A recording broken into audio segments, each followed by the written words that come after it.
ঢাকা শহরের কিংবা মফস্বলের বাড়িওয়ালারা হবলি জমিদার।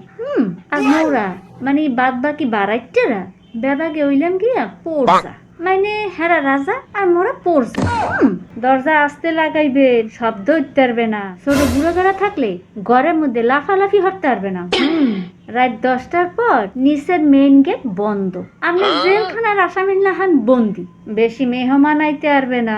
সাদে কাপড় হুগে দিতে গেলে এই গাছের একটু ফুলও ছেড়তে পারবেন না। আর পানি হিসাব মতো খরচ করবেন। মানে এইরকম যে কত আইনের মধ্যে আমরা বন্দি, কি কমু। তো এখন কথাটা হইলে যে মোরা কি ভাড়া তাহি মাগ না 5-7 তারিখের মধ্যে মগগুঞ্জে যে ওই করকরা টাহাডা লইয়া যা।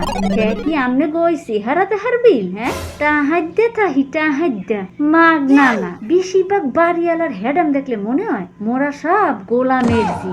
এই বাড়িওয়ালারা তো বাড়া দেন কা বাড়ি? হ্যাঁ, হুদা থুইতে পারেন না। হনেন জমিদার বাড়িওয়ালারা মোরা আমনে গো আশ্রিত না, বুঝছেন? টাহাইদে থাই। আর মগো মধ্যে অনেকে আছে যাগো গেরাম বাইতে ওই আমনে গোসাইও বেশি জমি জামা এই বাড়ি ঘরে সব আছে। হয়তো অনেকে চাকরি বাজার কারণে ওই কাম কাজের কারণে ভাড়া থাই। আর যেমনই হোক মগো বাড়াত দেই তো আমরা টাকা কামান। আবার তো সরু সোহে দেখেন কি লিখবে? হ্যাঁ, খালি আমনে গো ডরে থাকতে হয় মগো। কে এই হনে জমিদার বাড়িওয়ালারা ভালো এজাং কইলাম। আর নাইলে পুরা বাড়ি খালি হরিয়া নিজেরা এইসব ফ্ল্যাট গুলা লইয়া সাগাইয়া থাকেন। মগো উপরে ডিকটেটারি হরিয়েন না কইলাম। এমানা মোরা মাগ না থাই না মানুষের সম্মান হরতে শেহের, বুঝছেন? আইসে জমিদার বাড়িওয়ালা।